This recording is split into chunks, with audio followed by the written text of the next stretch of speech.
হরে কৃষ্ণ। জয় নিতাই, জয় গৌর। সকলে ভালো আছেন? 6:30 সন্ধে 6:30 থেকে রাত্রি 8:30 পর্যন্ত আমার ফোন খোলা থাকে। যারা দীক্ষা নিতে ইচ্ছুক তারা অবশ্যই আমার সঙ্গে ফোনে কথা বলে নেবে, আমি ফোনে যা বলার বলে দেব। বাড়িতে ব্যাঙ, টিকটিকি, বিড়াল, কুকুর এলে কি ভালো না খারাপ? কেন আসে তারা? আমাদের স্বভাব কীরকম জানেন তো? ভালো করে দুটো কথা বলি তার আগে। এই শূকর যেমন পাঁকের মধ্যে, মানে কচু ঘেঁচুর মধ্যে, মলের মধ্যে মুখ পুড়ে পড়ে থাকে। হ্যাঁ, দেখবে পাঁকের মধ্যে, নর্দমার জলের মধ্যে শূকর কিন্তু মুখ গুজে পড়ে থাকে। তাতে কি হয়? সে আনন্দ পায় আর সেই পাঁকের মধ্যে শুয়ে থাকে। শরীরে যদি ঘা হয় দেখবে সেখানেই মাছি বসে, আর ভালো জায়গায় কিন্তু মাছি বসে না। মাছির কাজই হচ্ছে নোংরা জায়গায় বসা। আমাদের আশেপাশে যদি কীর্তন হয়, ভাগবত পাঠ হয়, আসর হয়, দেখবে সেখানে অনেক শ্রোতা আছে যাদেরকে দেখা যায়, আর এমন ব্যক্তি আছে তাদেরকে জীবনেও সেই ধারে দেখা যায় না। নাম্বার 1 হলো হাঁসের মতো দুধ আর জল যেমন এক হয়ে থাকে, হাঁস যেমন দুধটাকে তুলে নেয়, জলটাকে ফেলে দেয়, ঠিক সেই রকম আমাদেরকেও হতে হবে। নাম্বার 2 হচ্ছে চাতক পাখির মতো জলের আশায় বসে থাকে। যেমন চাতক পাখি আকাশ থেকে যেই জল পড়ে তখন সে সোজা হাঁ করে জলটাকে গিলে নেয়। আবার দেখবে ঠিক ভেড়ার মতো, কি বলছে, কেন বলছে, কিসের জন্য বলছে, তাদের কোনো মতলব নেই, শুধু শুনে ভেড়ার মতো তারা ভেবিয়ে চলে যাবে।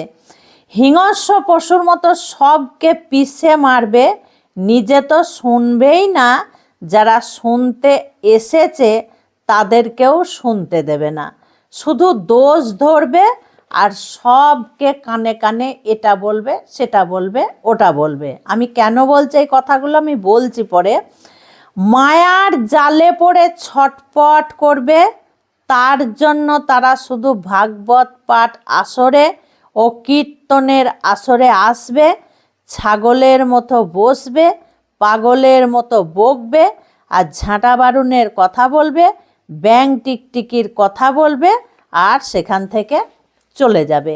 এদেরকে বলে জ্ঞান পাপী। সব জেনেও সব শুনেও ওরা ঝাঁটা বারুনের মতো, ঠিক ঝাঁটা বারুনের মতো। ঝাঁটার কাজ হবে ঝাঁট দেওয়া, বারুনের কাজ হবে ঝাঁট দেওয়া, এরা তাই করবে। জকের ধনের মতো, মানে জকের ধনের মতো আগলিয়ে পড়ে থাকবে বাস্তু সাপ। যেমন বাস্তু সাপ দেখেছেন কে আপনারা? সেই বাস্তু সাপ জকের ধনের মতো সেই বাড়ি আগলে পড়ে থাকবে, এবং কানে তো শুনতে, সাপের তো কান নেই, চোখে দেখতে পায় না, গা দিয়ে খলস ছাড়ে, তবু সে কুণ্ডলি মেরে সেখানে পড়ে থাকে। ভাগবত আসরে যাবে না, ভাগবত মানবে না, সব যেন তারা জানে, সব যেন তারা জানে।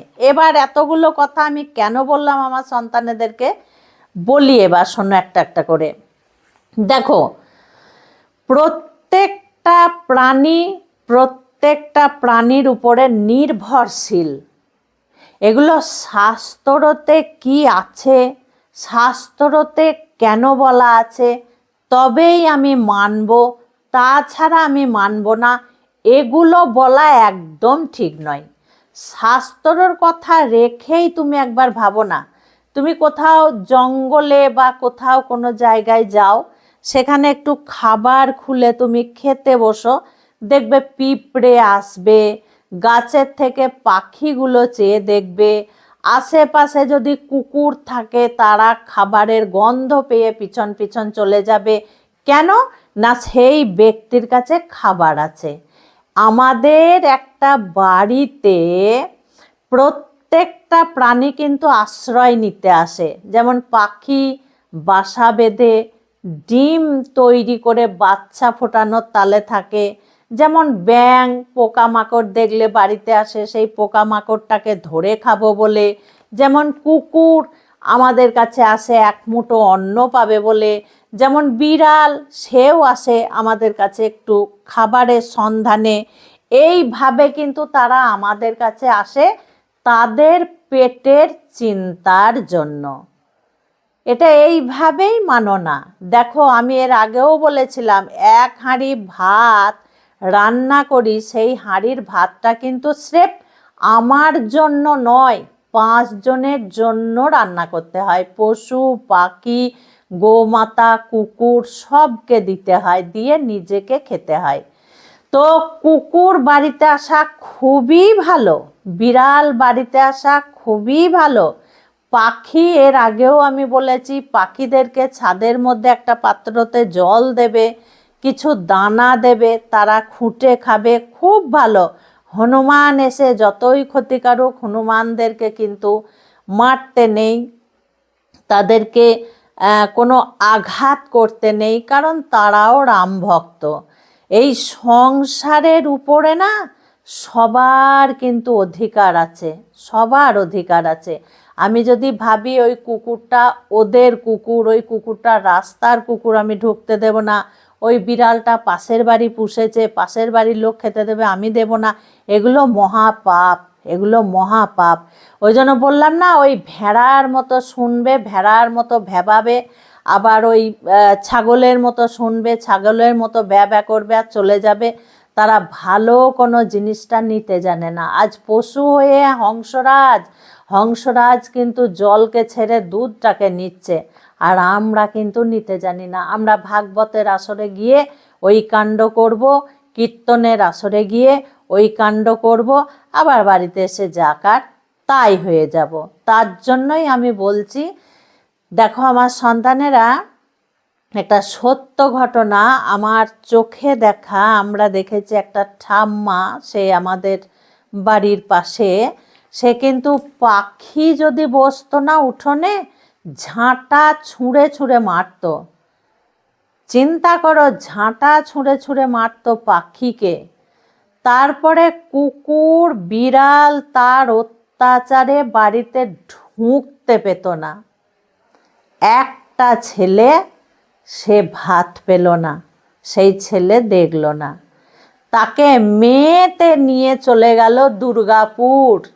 সেইখানে গিয়ে সেই বুড়ি মারা গেল, এবং সেখানে সে গঙ্গাও পেল না। সেই ঠাম্মা সেখানে মারা গেল, সেখানে গঙ্গাও পেল না, কারণ সেখানে তো গঙ্গা নেই।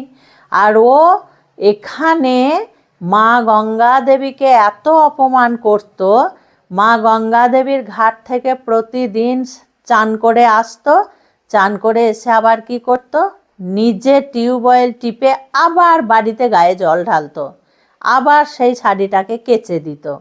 তার জন্য মৃত্যুর পরে সে আর গঙ্গা পেল না, আর বড় শাস্তি করে সে মারা গেছে। যে বাড়ির উপরে তার অত অহংকার ছিল, একটা পাখি বসলে ঝাঁটা ছুঁড়ে মারতো, সেই বাড়িকে শেষ জীবনে ওকে ছেড়ে চলে যেতে হলো, কাঁদতে কাঁদতে চলে গেল। পাড়ার লোক সবাই দেখলো সে কাঁদতে কাঁদতে বাড়ি ছেড়ে চলে গেল, আর বাড়িতে সে ফিরে এলো না। যেই পশু পাখি আমাদের উপরে নির্ভরশীল, অত ধর্ম দেখতে হবে না, শুধু এই কথাটাই জানবে যে আমার উপরে সে নির্ভর করেছে, আমার দায়িত্ব হচ্ছে সেই অবলা প্রাণীকে দেখা, খেতে দেওয়া, জল দেওয়া, আশ্রয় দেওয়া, দেখা। ঠিক আছে?